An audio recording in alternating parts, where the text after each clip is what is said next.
आइए आपका अपने चैनल विद्या भाव रूहानी सत्संग में स्वागत है। सबसे पहले आज हम सब मिलकर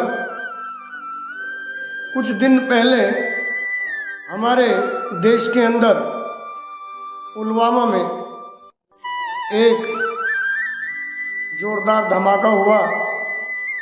बहुत भारी विध्वंस हमारे देश में हुआ, क्योंकि हमारे 44 जवान मातृभूमि की सेवा करते करते शहीद हो गए। मेरे प्यारे भारतवासियों, मैं सभी से हाथ जोड़कर निवेदन और विनती करता हूं कि आप सभी, आज का दिवस शहीद दिवस रूप में मनाया जा रहा है और आगामी आने वाले वर्षों में भी उन वीरों को याद कर कर उनको श्रद्धासुमन श्रद्धांजलि अर्पण की जाएगी। आप सभी शाम के टाइम, जहाँ तक भी मेरा ये सत्संग, ये वाणी पहुँच जाए, आप अपने घर में एक कैंडल यानी एक मोमबत्ती अमर शहीदों के लिए जरूर जगाएं। इसी के साथ सभी एक बार बोलेंगे, जय हिंद जय भारत, जय हिंद जय भारत, वंदे मातरम, वंदे मातरम। आइए अब आगे हमारे चैनल पर जो प्रतिदिन श्रृंखला सत्संग रूपे चलती है उसको लेकर के हम चलते हैं। मेरी प्यारी साध संगत, सभी ध्यान दीजिए। हम नित्य प्रतिदिन, ये तो ज्ञान का सरोवर है और ज्ञान कभी भी परिपूर्ण नहीं हो पाता, चाहे वो कितना भी बड़ा महापुरुष हो जाए, क्योंकि ज्ञान एक ऐसा सरोवर है, इसमें जितनी भी डुबकी आप लगाओगे ना, उतना नया ही आप अनुभव करेंगे।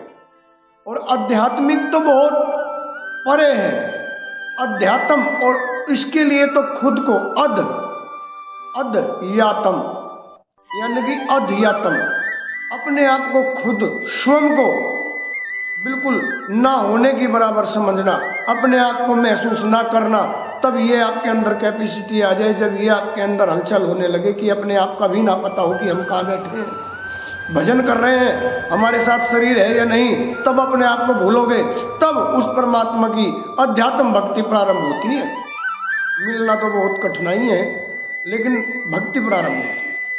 मेरे प्यारे संगत, साध संगत, सभी ध्यान से सुनिए। आज हमारा विषय जो रहने वाला है वो, क्योंकि देखिए, जो भी इंसान किसी मंदिर में जाता है, किसी गुरुद्वारे में जाता है, गिरजाघर में जाता है, मस्जिद में जाता है, चाहे वो किसी भी जगह जाए, उसके मन में कोई ना कोई सवाल जरूर है, क्योंकि बगैर सवाल इस संसार में कोई किसी धाम पे जाता नहीं है। बहुत कम लोग होंगे जो निस्वार्थ जाते हैं, और जो निस्वार्थ जाते हैं उनकी भक्ति परिपूर्ण भी होती है, लेकिन स्वार्थहीनता जहाँ होगी वहाँ कभी जीवन का उजाला नहीं होगा और ना उसका कोई कार्य कहीं से पूरा होगा। इसलिए कई परिस्थिति ऐसी आ जाती हैं कि जो भक्त लोग होते हैं, दृढ़ निश्चयी भक्त लोग होते हैं, संकल्पमयी भक्त होते हैं, उनको कई बार ऐसी परिस्थिति घेर लेती है कि वो विचलित हो जाते हैं कि हम करें तो क्या करें, मुसीबतों का सामना। लेकिन हम यहाँ कहना चाहेंगे, अगर मुसीबत ना हो तो जीवन जीने का आनंद ही क्या, और अगर परिस्थिति खराब ना हो और परमात्मा ऐसे मिलने लगे तो उनको तो कोई भी ले लेगा। इसलिए परिस्थिति और मुसीबतें तो जीवन का एक आचरण है, जीवन का एक अनमोल तोहफा है। अगर ये नहीं होंगी तो इंसान को ना तो ये पता कि दुख में कैसे निकला जाए और सुख को कैसे भोगा जाए। सुख की तो सब आशा करते हैं, दुख किसी को नहीं चाहिए। लेकिन हमारे गुरुजी महाराज त्रिखनाथ जी कहा करते थे कि दुख में सुमरण सब करे, सुख में करा ना कोई, और जो सुख में सुमरण करे तो दुख का एक। अगर सुख में हम दुख का वेलकम करें कि आओ और हंस के उसको अपने जीवन में उतार लें, तो दुख हमारे ऊपर प्रभाव नहीं कर पाएगा, क्योंकि दुख को आते ही जब हम हंस करके बिताएंगे तो दुख ये समझेगा कि इस घर में मेरी जगह नहीं और मैं यहाँ से जा रहा हूँ। इसलिए मेरे प्रिय श्रोताओं, प्यारी साध संगत, ध्यान दीजिएगा। परिस्थिति जब खराब होने लगे, मुसीबत जब आने लगे, तो उस टाइम हमें विचलित नहीं होना चाहिए, अपने रास्ते से भटकना नहीं चाहिए। जैसे बच्चा पूरे वर्ष पढ़ाई करता है, पूरे वर्ष अपनी मेहनत करता है और वर्ष में 2 बार उसके परीक्षा होते हैं, और फिर जैसे उसने तैयारी की, जैसी उसने मेहनत की, वैसे उसके कर्मांक, उसका कर्म फल आ जाता है, उसकी परीक्षा फल आ जाती है। उसी प्रकार भक्त के लिए ये जीवन है, जो जैसे कर्म इस जीवन में करता हुआ चलता है, और अगर भक्त है तो भक्ति में कर्म करता चलता है, तो एक बार उसकी परीक्षा जरूर होती है। एक बार क्या, कदम कदम पे होती है, कि जो भगवान सोचते हैं जो हमें भज रहा है वो देखें हमें दुख में भी पाता है क्या। ठीक उसी तरह जैसे एक परिवार ने परमात्मा को पाया, और वो परिवार कौन था, गौर दीजिएगा। एक घर के अंदर पिता और 2 उसके पुत्र रहते थे, और बड़े बेटे की शादी हो चुकी, और वो किसान रोज नित्य प्रतिदिन, उनके पास जमीन जायदाद बड़ी कम थी, अभाव था, परंतु वो अपना बैल और हल लेकर के प्रतिदिन खेत में जाता था, जो उससे कुछ मुद्राएं देकर के अपने खेत में कार्य करवाते थे, वो उसका व्यवसाय था, रोजगार था। तो एक रोज सुबह के समय जब वो किसान हल लेकर के निकला, रास्ते में एक बड़ा बरगद का पेड़, और उस पेड़ के नीचे एक शक्ति ने उसको आवाज लगाई, और शक्ति ने आवाज लगाई तो वो किसान एक जगह ठहर गया, और वो शक्ति किसान से बोली कि भाई जाने वाले एक बार जरा हमारी बात सुन के जाना। तो किसान को कोई दिखाई नहीं दिया, उसने कहा भाई आप मुझे दिखाई नहीं दे रहे हो, तो आप सामने हैं तो मैं आपसे बात करूं। तो किसान के ऐसे कहने पर वो शक्ति जब प्रत्यक्ष सामने उनके प्रकट हुई, उसने पूछा किसान ने, आप कौन है जो आपने मुझे रोका है। तो वो शक्ति बोलती है, मैं टोटा हूं। टोटा समझ रहे हैं ना, टोटा यानी घर में हर चीज का भाव हो जाना, विनाश काल विपरीत बुद्धि। जब विनाश का समय आता है, जब टोटा किसी के घर में घुसता है, तो बुद्धियां उल्टे काम करने लगती है। टोटा उस चीज का नाम है। भाई भाई का नहीं रहता, पति पत्नी की नहीं रहती, और मसला इतना बिगड़ जाता है कि जीवन जीने का कोई आधार ही नहीं रहता। हर वक्त आदमी बस एक जीते जी मरा हुआ अपने को महसूस करता है। वही परिस्थिति में हम आपको समझाने जा रहे हैं, क्योंकि उस किसान के यहाँ 2 बेटे थे, और बड़े बेटे की शादी की थी, और वो दिन प्रतिदिन अपना हल से खेत जोत करके उसी से गुजर बसर करता था, और बेटे दोनों अपना जैसा भी उनको रोजी रोजगार मेहनत मजदूरी मिलती वो कर करके खाते कमाते थे, परिवार चला रहे थे, गुजर बसर अच्छी हो रही थी। तो टोटा उसको कहते भाई मैं टोटा हूं, और मैं तेरे घर में आने के लिए बिल्कुल एकदम तैयार हूं। अब ये बता कैसे करेगा, मैं तेरे साथ चलूं। तो किसान समझदार था, किसान ने कहा नहीं अभी नहीं, एक बार मैं घर जाकर के एक बार घर अपने बेटा बहू से मैं एक बार सलाह कर लूं, उनकी राय ले लूं वो क्या बोलते। तो किसान घर आया, बहू अपने मायके गई हुई थी, बड़े बेटे को कहा कि जा और बहू को लेकर के आ, और बहू को लेकर के बेटा शाम तक वापसी आया। और शाम के समय जब बैठे तीनों चारों प्राणी, पिता ने कहा बेटे को, बेटा हमारे घर में टोटा आने के लिए बोल रहा है, मेरी उससे मुलाकात हुई है, आप बताओ क्या कहूँ मैं उसको, क्या जवाब दूँ, मुझे कल सवेरे मेरे को उससे मिलना है, उसने कल का टाइम दिया है मेरे को। तो बहू का नंबर आया, बहू ने बताया, बेटों ने कोई जवाब नहीं दिया, तो बहू ने जवाब दिया कि पिताजी उनको बोल दीजिए आ जाएगा, लेकिन एक शर्त होगी कि हमारा सूत ना बिगाड़े। सूत समझ रहे हो, यानी कि हमारा व्यवहार, हमारा आपस में प्रेम प्रीत ना बिगाड़े, आ जाए कोई परेशानी नहीं। तो अगले दिन जब किसान वहां पहुंचा, मेरी प्यारी साध संगत, किसान के सामने फिर वो टोटा प्रकट हुआ, और उस टोटे ने कहा क्या जवाब है कि किसान ने कहा तेरे लिए जवाब ये है, मेरे घर तू आज नहीं, जब तक हम जिए जब तक रो कोई परेशानी नहीं, लेकिन हमारा सूत मत बिगाड़ना, हमारा व्यवहार प्रेम प्रीत आपस का मत बिगाड़ना। तो तोता बोला अरे किसान ये बता तेरे को ये बात कही किसने? तो किसान कहता है कि मेरे लड़के की जो बहू है, मेरी बेटी है, उसने मुझे ये बात कही है।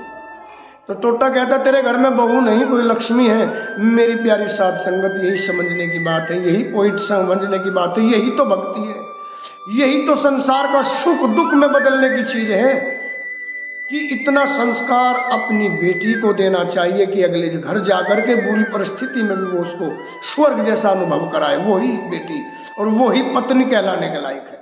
और खुद भी इतना संस्कार अपनाइए कि कैसी भी परिस्थिति हो, कभी अपना चरित्र, कभी अपना मन, कभी अपनी इच्छाओं को बढ़ने नहीं देना चाहिए। तभी परमात्मा की प्राप्ति भगवान बैठने से नहीं मिलते। भगवान कि एक जगह पलोथी मारी बैठ गए, भज लिए, बाल बढ़ा लिए, भगवान मिल गए। अरे बाल बढ़ाने से प्रभु मिलने लगे तो और तो बहुत बड़े बड़े लिए हुए हैं।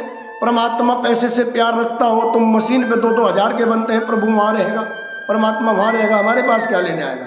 परमात्मा इन्हीं आचरणों से, क्योंकि चरण नहीं आचरण हमें प्रभु के पकड़ने चाहिए, तब ही हम पार हो सकते हैं। तो बहू ने पिता को कहा कि कह देना आ जाए सुबह, लेकिन हमारा प्रेम प्रीत ना बिगाड़े। अब जब किसान ने टोटे को याद बात कही तो किसान से टोटा बोला कि ये बहू नहीं लक्ष्मी तेरे घर में है और मैं तेरे घर में चल रहा हूँ, चल। अब टोटा जब घर में आया, मेरी प्यारी साध संगत, उनके कार्य बने बने बिगड़ने लगे, पशुधन विनाश की तरफ, हारी बीमारी में जाने लगा। भाई भाई में आपस में जो प्रेम था वो तो जबान दी थी टोटे ने, वो तो बिगड़ा नहीं, लेकिन जिस काम को भी भाई करे, छोटा करे या बड़ा करे, हर काम विफलता की तरफ जाने लगा, मेहनत मजदूरियां कम मिलने लगी। तो एक रोज ऐसा आया कि घर तक गिरवी रखा गया उसका, और शाम के टाइम अपनी बैलगाड़ी जोड़ी और उस सामान को भर कर अपने घर के और घर से निकल लिया। अब चलते चलते कुछ दूर गया और जब गांव से काफी दूर निकला तो एक बहुत बड़ा फिर उसको पेड़ मिला किसी गांव के बाहर। उस पेड़ के नीचे वो अपना रात बिताने के लिए लेट जाते हैं पूरा परिवार। और सुबह जब हुई तो बड़े बेटे को उठाया, जगाया और कहा बेटे दिन निकल आया, चलो कुछ कहीं चलना भी है, कुछ आगे का भी सोचना है जीवन चलाने के लिए। तो बड़ा बेटा बोला ठीक है पिताश्री मैं घूम के आता हूँ। तो जैसे बेटा घूमने गया, उनने नजर घुमाई तो उसको जंगल के अंदर एक बहुत सारा पटेरा, पटेरा बोलते हैं जिससे बान बंटते हैं, जिससे चारपाई भरी जाती है, पटेरा, काफी पटेरा दिखाई दिया उसको, पटसन सन भी बोलते हैं, काफी पटेरा दिखाई दिया।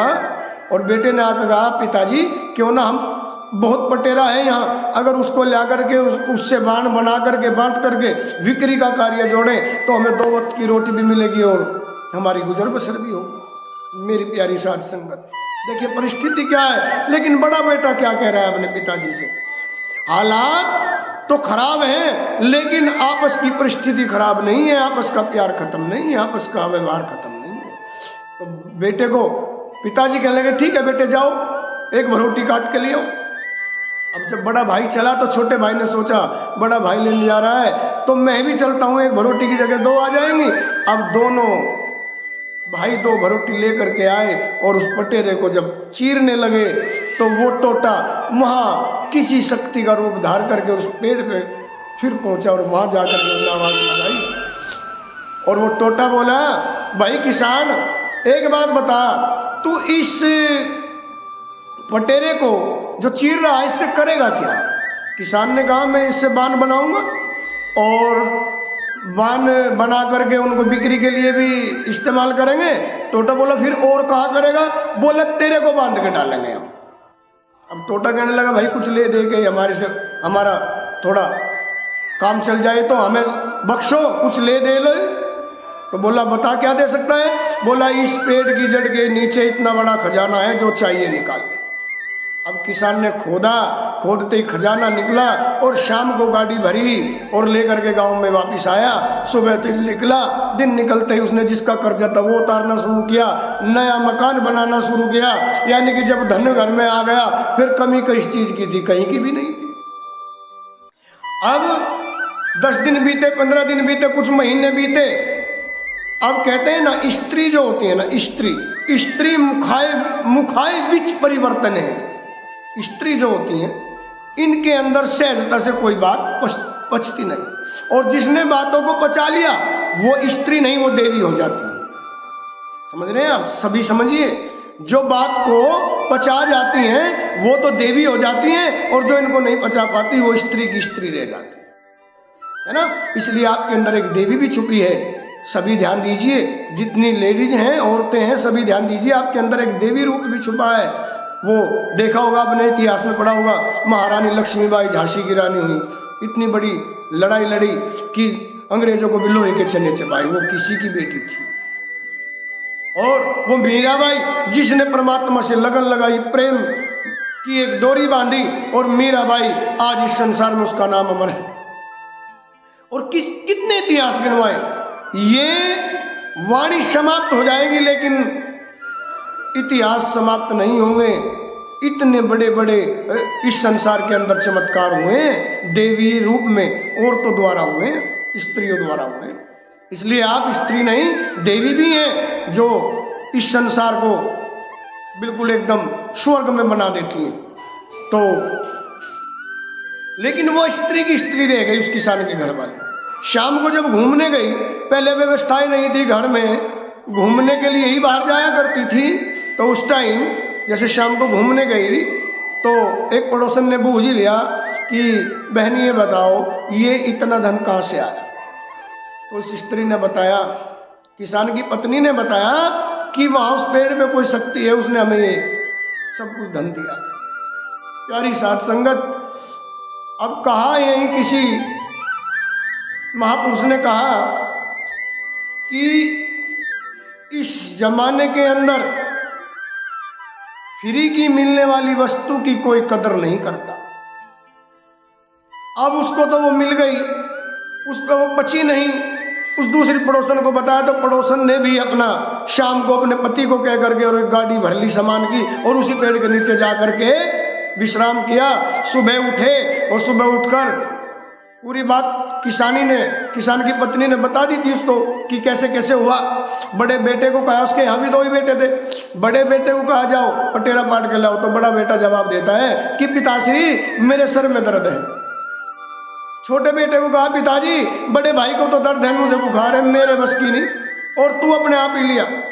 आखिरकार पिता को उठकर चलना पड़ा। मेरे प्यारे प्यारे प्यारे व्यूअर्स, मेरी प्यारी प्यारी साध संगत, ध्यान दीजिए। पिता ने बेटे को बड़े को कहा, बड़े ने छोटे को कहा, और छोटे ने आखिर में पिता को कहा, और पिता ने बहू को कहा खाना बना, तो बहू ने अपनी सास को कहा, और सास आखिर में कहने लगी जी हम आप ही बना। जिस घर में एक दूसरे में ये बड़ाई छुटाई समाप्त हो जाए, वहाँ टोटा तो क्या, टोटे के भी बाप आकर के रहने लगते हैं। इसलिए परिस्थिति खराब हो जाए तो कभी अपना मन विचलित नहीं करना चाहिए, अपने परिवार की सीमाओं को नहीं नागना चाहिए। कभी घर में परिस्थिति कैसी भी खराब हो, अगर आप संवर के चलेंगे, आप अपने आप को सक्षम रखे चलेंगे, आपका इस संसार में तो क्या परलोक में भी कोई हित नहीं चाहेगा। मेरी प्यारी साध संगत, तो किसान पटेरा ले आया, चीरने लगा। अब वो शक्ति बोली कि भाई तू इस पटेरे का क्या करेगा। तो किसान ने कहा मैं बांध बनाऊंगा, और फिर क्या करेगा, तेरे को बांधूंगा। तो उस टोटे ने जवाब दिया, जा रे किसान, इस परिवार को लेकर के यहाँ से चला जा जहाँ से आया है, नहीं तुम्हारे सारे परिवारों की गर्दन को यहीं तोड़ दूंगा, मैं यहीं से समाप्त कर दूंगा, तुम्हारी प्राणवायु यहीं समाप्त कर दूंगा, तुम्हारे जीवन को समाप्त कर दूंगा। क्यों? क्योंकि तू जब अपने परिवार को ही नहीं बांध पाया तो मुझे क्या बांधेगा। पहले अपने परिवार को बांध, तब मेरे बांधने की बात करना। इसलिए मेरे प्यारी साध संगत, पहले अपने मन को ठीक कीजिए, अपने परिवार की बुराइयों को दूर कीजिए। परिस्थिति बुरी से बुरी हो, लेकिन एक दूसरे का प्यार नहीं खोना चाहिए, प्रीत नहीं खोनी चाहिए कि आज हमें सुख में खाना मिल रहा है, दुख आए तो हम पिता को कहें कि चाहे कहीं से ला के दे, हमें तो खाने के लिए ला के दे। नहीं, पिता को ये कहिए, पिताश्री हम आपके साथ हैं, जिस परिस्थिति में हैं, प्रभु की इच्छा से जो हो रहा है वो ठीक है, हंस के बिताएंगे। प्रेम वाणी से शाम को इंसान भूखा सो जाता है। इसलिए बुरा करने वालों, ए परिवार के अपने संगठन को खोने वालों, जागो और अपने परिवार की एक डोर, एक मजबूत डोर, एक मजबूत संस्कार, एक मजबूत ज्ञान, एक मजबूत गुरु शरण ऐसे अपने घर में प्रदान करो जिससे कि आपका जीवन अंधकार में ना जाए। क्योंकि ये शरीर जो भगवान ने दिया है ये कुछ दिन का है, ये जग मेला है।